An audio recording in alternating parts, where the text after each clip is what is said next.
백 교수님, 용인 갑지역 이 지역이 반도체 벨트의 핵심 지역입니다. 그렇죠. 네. 거기다가 그 지역에는 윤석열 대통령의 또 다른 남자라는 이원모 전 인사비서관이 나가 있고 또 개혁신당의 양양자 의원이 나가 있어가지고 반도체를 부르짖고 있죠. 이 삼파전이 벌어지고 있는 지역이에요. 그래서 여기도 아주 관심 지역인데 더불어민주당은 이제 부산경찰청장 출신 이상식 후보가 지금 나가 있죠. 특히 여기가 지금 언론에 보도가 되고 있는 것은 이상식 후보의 배우자 여러 가지 의혹들이 제기되면서 언론에서 이런저런 보도가 이어지고 있기 때문에 좀 한번 다뤄보도록 할까 합니다. 우선 이 지역에 용인갑 지역의 그동안 여론조사 결과를 보면은 사실은 이 지역은 보수 쪽에서 더 당선이 됐었죠. 아마 지난번 21대도 국민의힘의 정찬민 의원이 당선이 됐는데 또 부동산 뭐 관련한 뇌물수수 혐의로 제3자 뇌물수수 혐의죠. 그래가지고 의원직이 박탈을 당한 지역이죠. 그래서 이번에 민주당의 부산경찰청장 출신인 이상식, 국민의힘의 이원모, 그리고 개혁신당의 양양자 3파전이 벌어지고 있는데 최근에 여론조사 내용을 보면은 3월 12일에서 13일 날 조사한 거 보면은 이상식 49, 이원모 34, 양양자 5%였습니다. 그런데 그 뒤에 3월 21일 날, 그러니까 18일에서 19일 날 미디어 리서치가 조사한 내용을 보면 그래가지고 21일 날 발표가 됐는데 이상식 46.4, 이원모 33.6, 양양자 1.9. 뭐 양양자는 이제 관심법 바뀐데 그러면 3월 13일에는 16% 차가 났는데 12.8%로 조금 줄었습니다. 격차가 좁혀졌죠. RN서치가 21일에서 23일 조사한 이틀간 조사한 내용을 보면은 이상식 48.2, 이원모 40.5, 양양자 3.1. 그래서 7.7%로 점점 격차가 좁혀지는 추세가 있습니다. 그래서 앞으로 어떨 것 같습니까? 지금 그래서 이 추세대로라면 지금 사실은 이상식 후보는 그 지역에서 꽤 상당히 오랫동안 표밭을 다졌어요. 그렇죠. 근데 이원모 그 인사비서관은 사실 이제 그 배치된 지 얼마 안 되는 상황이잖아요. 강남물 그래서 다시 왜 양지만 찾냐 그런 비판 속에 용인갑으로 전략적인 배치를 받은 거기 때문에 유권자들 입장에서는 사실은 용인갑 유권자들 입장에서는 상당히 낯설죠. 그러나 지금 여론조사 분석을 보면 계속해서 격차를 좁혀가고 있습니다. 그래서 제가 이렇게 소개를 해드렸죠. 그래서 이 상황을 보면 사실은 개혁신당의 양양자 후보는 사실은 지금 논외로 쳐야 됩니다. 왜냐하면 이 지표상으로 보면 그 번외거든요. 번외. 그렇기 때문에 이 두 후보를 두고 본다라고 하면 양상이 접전 양상으로 가고 있다 이렇게 보거든요. 오차 범위에 들어왔지 않습니까? 사실 이제 플러스 마이너스 4%면 최대 8%까지 보는 거거든요. 하기 때문에 이 부분에서 지금 점차 격차를 좁혀간다고 하는 부분은 이원모 후보 입장에서 상당히 긍정적이면서 이 초접전 양상으로 가고 있다 이렇게 분석이 되기 때문에 앞으로 D-15, 15일간 어느 후보가 좀 더 각인을 하고 유권자들에게 어필을 하는 것인지 그다음에 지역구 공약이라든가 이런 어떤 슬로건을 어떻게 개발하고 익혀 둘 것인지 이 부분이 유권자들에게 굉장히 각인이 된다라고 하는 측면에서 지금 판세를 좌우한다 이렇게 봅니다. 그렇습니다. 지금 보면은 이원모 후보가 후보할 주자이고 이상식 후보는 이 용인갑에서 오래전부터 바닥을 다져왔습니다만 21대에는 또 대구 수서울에 네. 출마를 네. 했어요. 그러니까 나름대로 선거에 있어서는 상당히 경험이 있다 이렇게 그렇죠. 봐야죠. 네. 예. 예, 부산경찰청장을 하고 퇴직을 해서 이제 이상식 후보도 잘 아시겠네요.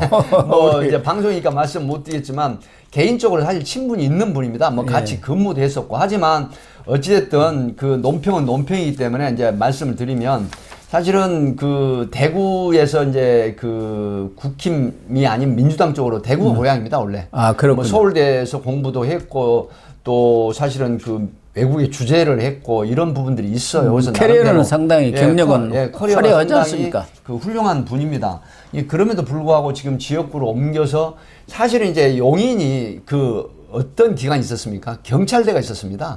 그렇군요. 네, 그리고 표창원 의원이 그 경찰대 교수를 하면서 퇴직을 하고 표창원 의원이 또 거기서 이제 의원이 됐지 않습니까? 예, 지금 그렇죠. 방송인으로 활동을 예. 하고 있는데 아마 이런 자문을 받았는 걸로 제가 판단을 합니다. 아, 그래서 이 영향이 상당히 있습니다. 지금은 경찰대학교가 충남 아산으로 옮기긴 했습니다만은 어찌됐든 간에 뭐 그 여러 가지 우호 세력들이 좀 우호 그 세력이라고 표현은 이상하지만 우호를 하는 분들이 좀 꽤 있다고 보거든요. 이런 걸 또, 그 초점 렌즈를 맞춰서 왔다 이렇게 보기 때문에 아마 이상식 후보 입장에서는 굉장히 안정적인 지역이라고 지금 보고 있어요. 예. 그렇기 때문에 이 부분은 이현모 후보와 그 다음에 이상식 후보가 어느 정도 더 열심히 성실하게 이렇게 유권자들을 다가가는지가 중요하다 이렇게 봅니다. 그렇습니다. 그런데 지금 문제는 이상식 후보 측에 뭐 본인은 문제가 네. 제기된 것은 없습니다만 배우자 네. 문제가 두 가지가 제기가 그렇습니다. 돼 있습니다. 하나는 사기 사건에 지금 연루됐다는 것 하나고 또 하나는 김경률 비대위원이 제기한 재산 문제. 문제입니다. 재산 신고입니다, 이게. 예, 재산 신고 문제. 그런데 우선 이 사기 사건의 경우는 어떤 내용인가요? 사실은 이제 그 19억 원 상당을 네. 그 이제 채권 채무 관계로 빌립니다. 차용을 하는데 이 부분에 이제 담보로 그 중개 바로 이우영 하백의 이우하.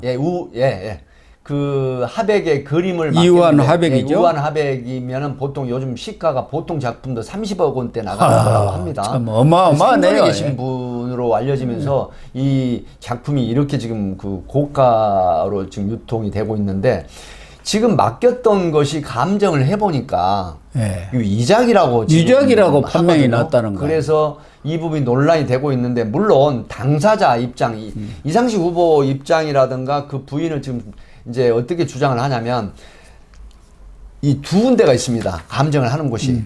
그래서 한 곳에서는 이게 위작이 아니라고 하는 감정서를 제출을 했다고 합니다. 그러네요. 네, 그리고 네. 이상식 후보 입장에서는 민간 감정업체에서는 위작 아니라 네, 위작 이렇게 아니라고 했고 그러고 한국 화랑협회에서는 위작이다, 이렇게 판명. 지금 했는데 청경자 청경자 화가의 그림으로 제가 미술 방송에 갖고도 굉장히 논란이 됐는데 논란이 늘있죠. 어떤 감정인은 이게 진품이라고 그러고 네. 또 어떤 감정인은 가품이라고 이렇게 얘기를 했단 말이에요. 그래서 이 부분은 제가 어느 편을 드는 게 아니라 지금 확실한 논란을 찍어야만이 이제 문제가 되는 상황인데 이상식 후보 입장에서는 이렇게 얘기를 했어요.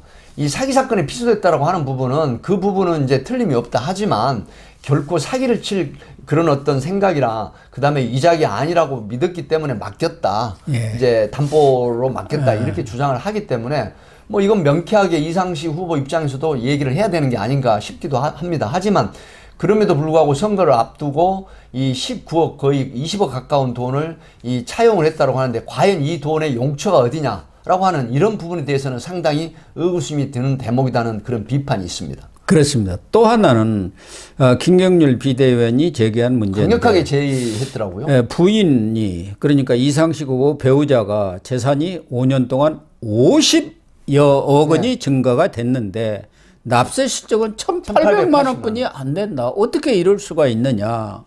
이런 문제하고 그 재산 내력에 대해서도 좀 더 이렇게 꼼꼼히 따져볼 부분이 많다. 이렇게 문제점을 지금 제기를 하고 나선 것 아닙니까? 어떻게 그렇게 돈을 벌어봅니까, 부인이? 그 미술품의 특징이 하나 있습니다. 미술품은 보유세를 납부하지 않습니다. 그리고 이제 미술품을 소장을 하게 되면 사실은 우리 고영신 TV에 보시는 분들 미술품 소장하시는 분이 꽤 이제 있으실 건데 이 미술품이 상당히 재산 증식 효과가 있습니다. 왜 그러냐면 자, 보유세 세금을 납부를 하지 않죠. 또 하나는 이게 가격대가 아무리 올라도 현재 이걸 팔지 않으면은 소위 말하면 이익이 실현되지 않았다고 보거든요. 예. 하기 때문에 이런 부분이 있긴 있는데 작품이 현재 소장하고 있는 작품의 가격이 올라갔다고 하면 지금 5억 원대가 50억도 될 수 있거든요. 예. 이런 부분에 아마 논란이 되고 있다. 이제 김경률 비대위원은 이렇게 얘기를 했어요.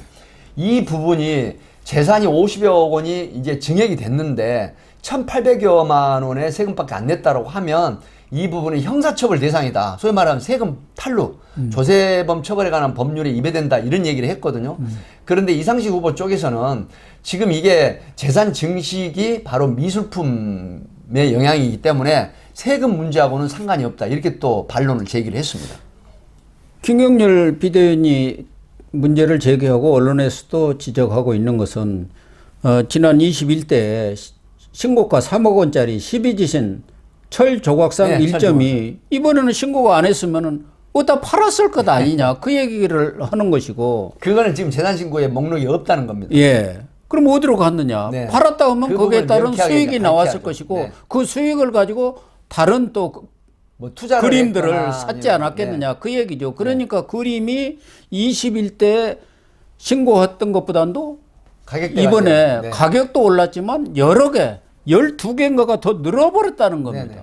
그러면은 그걸 사고 팔았다는 그렇죠. 증거가 될 수가 있기 때문에 네. 그래서 수사가 필요하다. 네. 그런 얘기 아닙니까? 네. 그 과정에서 그러면 왜 세금을 제대로 안 냈느냐 그런 얘기도 나오고 보석류도 여러 개가 있는데 지난 21대 때는 5캐럿 투명 다이아몬드를 3억 원으로 신고를 했는데 이번에는 그거 똑같이 있는데 1억 5천으로 신고 온 건 보석이 가격이 다이아몬드가 3억짜리가 절반으로 떨어져 버립니까? 그런 부분들이 있다는 것이죠. 그리고 회화작품 14점, 공예품 1점 등 이런 부분들에 대해서는 4년 전과는 목록이 많이 달라졌다. 그때는 뭐 3개인가 분이 목록이 없었는데 이렇게 많이 늘어났으면 이 물건을 살 때, 아니, 이 회화작품이라든가 공예품을 샀을 때 어디서 돈을 나서 샀는지 이것에 대해서 해명을 해야 할 것 아니냐. 사실 이제 김경률 비대위원이 또 그 유명한 그 회계사 아닙니까? 그 아주 네. 그 회계 업무로 상당히 그 각인된 사람이고 또 정말 그 셀러브리티처럼 셀럽이 된 분 아니겠습니까? 네. 그래서 지금 이 분이 이제 물론 전략적인 공세를 그 펴는 그런 것도 있겠지만 어쨌든 재산신고 현황에 목록이 누락이 됐다라거나 아니면은 지난 그 재산신고 할 때 가격대에서 지금 현재는 이 그 다이아몬드 캐럿이 이 다운돼 가지고 이 신고가 됐다고 하는 이 부분은 상당히 좀 부적절해 보이는 부분이거든요. 그래서 이 이상식 후보 쪽에서는 이 부분에 대한 설명과 내지는 확실히 그 보완을 하는 이런 형태로 이 발표를 하는 게 아마 마땅할 것 같고 김경률 비대위원이 아마 이런 부분은 이제 전략적인 측면에서 이제 공세를 강화를 하는데 그럼에도 불구하고 결코 허구에 입각한 그런 공세가 아니라고 하는 측면을 이상식 후보 쪽에서는 받아들여서 여기에 대한 해명이 필요하다 이렇게 분석이 됩니다.